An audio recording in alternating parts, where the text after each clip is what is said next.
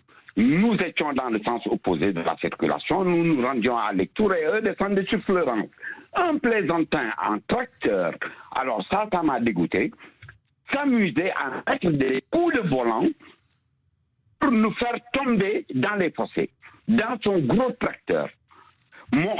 À partir de ce moment-là, mon soutien pour les agriculteurs est mort. Parce que je ne comprends pas. Ils étaient escortés par la gendarmerie, il faisait nuit, entre 17h et 18h. Nous, on roulait tranquillement vers Lectoure, à la limite, on allait les applaudir. Mais au milieu du convoi, il y avait certainement un jeune agriculteur qui s'amusait à mettre des coups de volant vers les voitures qui venaient en sens inverse et qui essayaient de les mettre dans le fossé. C'est horrible. C'est ce que je voulais dire. Malik, je vous comprends. Je vais donner la parole à Augustin Dumas. Je suppose que les agriculteurs en colère étaient peut-être contraints par la gendarmerie de suivre un itinéraire précis et que les gendarmes voulaient les empêcher justement de pouvoir se rendre là où ils voulaient et qu'en contradiction justement avec cette obligation, ils ont manifesté leur mauvaise humeur. Et c'est absolument condamnable qu'un tracteur ait voulu vous menacer en sortant de son itinéraire. Ça, je considère que ce n'est pas normal effectivement. Mais pour autant, les gendarmes précisément étaient là pour éviter ce genre de débordement, je suppose, hein, Augustin Dumas. Oui. Effectivement, ça fait partie des missions qu'assurent donc les forces de l'ordre, d'encadrer les manifestations. Ça va être le cas prochainement, notamment avec les manifestations qu'il pourrait y avoir pour le 31, où les policiers vont être dans leur rôle dans l'encadrement. Après, sur effectivement le cas particulier, je pense qu'il ne faut pas généraliser sur un cas particulier. Augustin Dumas, quelle est la tendance pour cette fin d'année? Vous avez forcément, j'allais dire, des indications, des tendances, des informations qui peuvent remonter des forces de police, de la gendarmerie. On s'avance vers une fin d'année plutôt apaisée, malgré qu'il y aura toujours des secteurs, des quartiers, des territoires où il y aura un peu de tension. Il y a plutôt une sécurité en ce sens que les gens qui voudraient semer le trouble ont conscience que les forces de l'ordre seront présentes, que après M. Retailleau ou M. Nunes fait le nécessaire, où on peut malgré tout s'attendre à ce qu'ici ou là, il y ait un débordement ou une situation qui échappe aux forces de l'ordre. Alors, c'est vrai que les forces de l'ordre, elles se préparent pour ce type d'événement. On est préparé, on s'organise et effectivement on déploie des moyens en conséquence. On n'est jamais à l'abri de faits isolés, on n'est jamais à l'abri de débordements. Il y a effectivement des facteurs qui peuvent arriver entre-temps avec des tensions qui pourraient naître. Nous, ce qu'il faut savoir, c'est que les policiers, ils seront présents. D'ailleurs, je remercie l'ensemble des collègues, qu'ils soient policiers nationaux, gendarmes ou policiers municipaux, pour leur engagement, notamment sur ces fêtes de fin d'année. Demain, on sera sur un jour qui est férié pour beaucoup de Français, qu'il sera pas pour bon nombre de policiers ou de gendarmes qui seront présents sur l'intégralité du territoire national et qui assureront la sécurité. Le 31, les policiers ils seront bien évidemment mobilisés, ils seront bien évidemment prêts à. Maintenant, anticiper les phénomènes, c'est toujours très compliqué parce qu'on a un certain nombre de facteurs. C'est incontrôlable, ça peut partir de n'importe où. Les statistiques, je sais qu'il ne faut pas trop les donner pour ne pas encourager les scores. On est plutôt sur une tendance à la baisse, à une maîtrise de la situation? Alors nous, sur les données statistiques, moi je les ai pas regardées et je les ai pas évaluées. On a effectivement chaque année des données qui sont données, qui sont transmises. Ces données-là, on n'est pas à même de savoir si on va avoir telle ou telle tendance. On est vraiment sur quelque chose avec des délinquants qui s'adaptent, des délinquants qui sont très réactifs, des délinquants qui s'organisent via les réseaux sociaux. Donc on n'est pas à même de, moi je suis pas en tout cas à même d'estimer et je n'ai pas les données, donc j'irai pas sur ce terrain-là. Nous sommes en ligne avec Marc. On va marquer un instant. On va se retrouver dans quelques minutes. Nous sommes avec Augustin Dumas, responsable d'Alliance Police, de la police municipale. On parle de l'ordre public en France durant cette fin d'année. Marc, on vous retrouve dans quelques instants. Vous restez avec nous. Je vous donne la parole. À tout de suite. Nous sommes avec Augustin Dumas, responsable d'Alliance Police municipale, avec lequel nous parlons depuis 3/4 d'heure déjà de la sécurité en France pour cette fin d'année, du rôle de la police municipale, de la bonne collusion et de la bonne cohésion avec la police nationale. Et là, nous avons Marc qui nous appelle de Béziers. Béziers qui est dirigé par Robert Ménard, qui est un élu soucieux d'ordre public. Marc, qu'est-ce que vous avez envie de nous dire? Oui, bonjour Périgot, bonjour Maud et bonjour Valentin. Augustin, Augustin, pardon. Il n'y a pas de mal. Oui, alors, on vous écoute. Pour le coup, alors je suis pas un supporter invétéré de notre maire, mais pour autant, je ferai remarquer qu'il a été un des premiers à dire qu'il fallait armer la police municipale, et il l'a fait. Il a été qualifié de tous les noms parce qu'il avait été le premier à faire ça. Et à votre avis, c'était justifié ou non? Ah bah, on connaît la réputation de Béziers, donc je suppose que c'était nécessaire, encore que je pense que comme dans beaucoup de villes, heureusement, c'est encore circonscrit à certains quartiers. Et moi, personnellement, j'ai jamais ressenti d'insécurité à Béziers. J'ai vécu à Montpellier, la ville voisine. Oui. J'ai toujours été très bien à Béziers, mais jamais rien arrivé. Par contre, effectivement, ça couvre beaucoup les médias à cause de certains quartiers, comme dans beaucoup de villes, quoi. Mais j'ai jamais senti de sécurité à Béziers. Personnellement. Pour autant, le fait que la police municipale de Béziers soit armée a plutôt tendance à rassurer les citoyens. Oui, j'imagine. Mais si vous permettez, Rico, je voulais faire une remarque aussi, c'est que sur le statut des policiers municipaux, oui. Il faut effectivement les valoriser parce que moi je me souviens d'une expérience où j'ai dû faire un stage de récupération de points. Oui. Et puis là, pour le coup, c'était très intéressant comme expérience parce que j'ai fait l'armée. Depuis, on dit qu'il n'y a plus d'expérience où on mélange les classes sociales. Et oui. Pour le coup, les stages de récupération de points, je trouve que là, il y a du multipode parce que on a toutes les classes sociales pour récupérer des points. C'est vrai. Il y a des cadres, il y a des ouvriers, il y a de tout. Et puis je me souviens d'un jeune en qui je me retrouvais pas du tout, qui pour moi à mes yeux était un délinquant, et qui racontait une histoire qu'il avait été pris par la police, et l'intervenant avait dit alors, et c'était quelle police? Et il avait dit c'était la police, oui c'était la police municipale, bas de gamme. Et donc je me suis dit là ils ont bien identifié les problématiques de la société et il faut redorer le blason un peu de la police municipale, la former évidemment, mais reconnaître aussi son niveau, quoi. Oui, cette personne sous-entendait que la police municipale, elle n'est pas armée, elle n'est pas dangereuse, elle n'est pas aussi sévère que la police nationale, donc on a moins de raisons de la craindre que l'autre. C'est un petit peu ça qu'il faut comprendre, Augustin Dumas. Et de la respecter, oui. Et de la respecter, bien sûr. Oui, merci Marc pour cette précision. C'est ce que voudraient laisser penser certaines personnes. Après, on le voit bien, on a vu avec les deux premiers intervenants qu'on a des polices municipales qui sont de plus en plus structurées, qui se développent de plus en plus. Les gens ont confiance en leur police municipale. Les policiers municipaux, ils sont formés. Ce sont de vrais intervenants de terrain. Ce sont des professionnels. Et cette image, elle change. On le voit évoluer.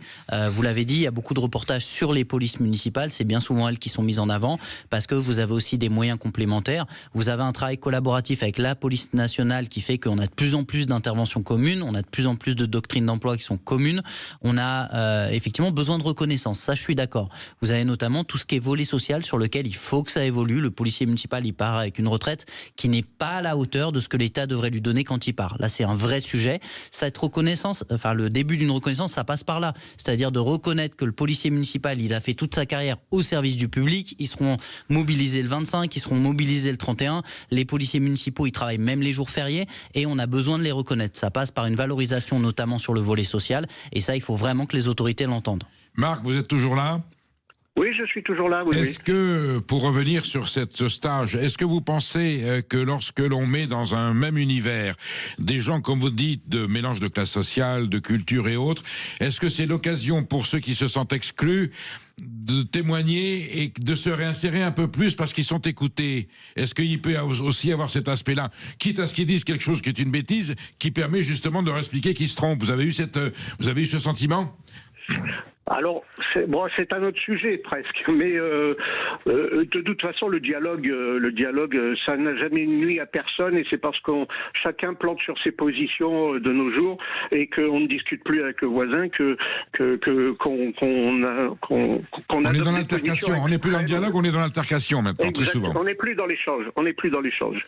Et ça laisse la part belle aux idéologues de tous bords.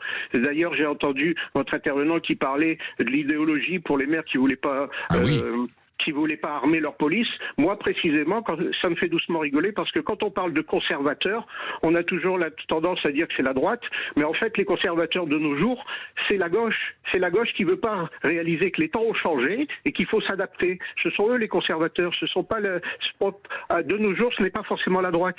Le monde évolue, il faut le reconnaître comme il est, quitte à ce qu'après il y ait un balancier en sens inverse, mais en attendant, pour l'instant, il faut se donner les moyens. Pertinente observation, mon cher Marc. Merci pour votre témoignage.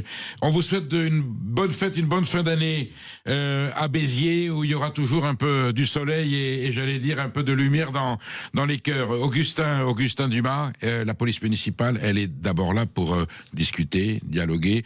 On commence toujours par essayer d'arranger la situation par l'échange, par le dialogue. Alors, le policier municipal, on l'a dit, il intervient sur tout type de situation. Bien évidemment, pour y faire face, il est formé, il a l'habitude et il est rodé. On a des collègues qui ont énormément d'expérience, on a des collègues qui sont des vrais plus-values. Et les policiers vont essayer par tous les moyens de résoudre les situations.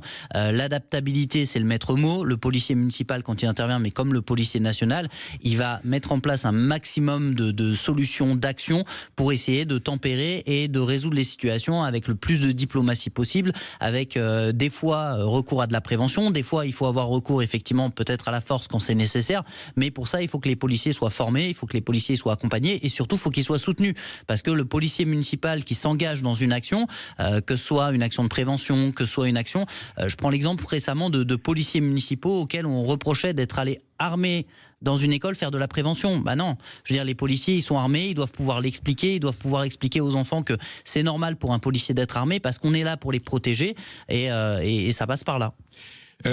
Augustin Dumas, s'il y avait une évolution politique en France au niveau des institutions, partons du principe que la police nationale peut être aujourd'hui, peut-être soit par manque d'effectifs, soit par redistribution sur le territoire en situation de carence.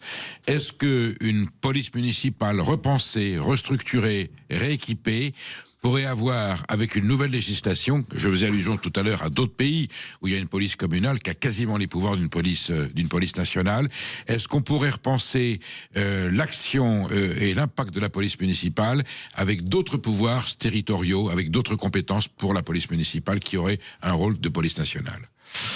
Alors c'est sûr qu'il faut qu'il y ait une évolution en termes de prérogatives notamment. On a vu qu'il y avait des propositions qui se faisaient en termes de loi. Sur on décentralise, vous voyez ce que je veux dire? On transfère à la police municipale certains pouvoirs de la police nationale, là où pourrait manquer des effectifs, je dis ça comme ça. Il faut vraiment qu'on pense de façon globale. C'est-à-dire qu'on a ce continuum de sécurité sur lequel on se répartit les rôles, on se répartit la façon d'intervenir sur les différentes situations, en tout cas de traiter l'intégralité des faits, à la fois de délinquance mais également d'incivilité. On a des policiers nationaux qui ont, pour eux, l'investigation, ils ont également de la voie publique et ces policiers sont investis au quotidien. On a des policiers municipaux qui sont des polices qui sont mises en place par les maires. On a des maires qui investissent sur leur police municipale, qui leur donnent déjà les moyens d'agir. On a besoin d'aller, je suis d'accord, plus loin, mais ça passe également par le fait de se dire, bah oui, mais si on donne plus de prérogatives aux policiers municipaux, qu'en est-il du temps supplémentaire qui vont passer par exemple à aller judiciariser certaines choses? Vous pensez à tout. C'est un coût pour les communes, c'est un coût en termes de formation pour les policiers municipaux. Donc on a besoin d'avoir quelque chose qui soit cohérent.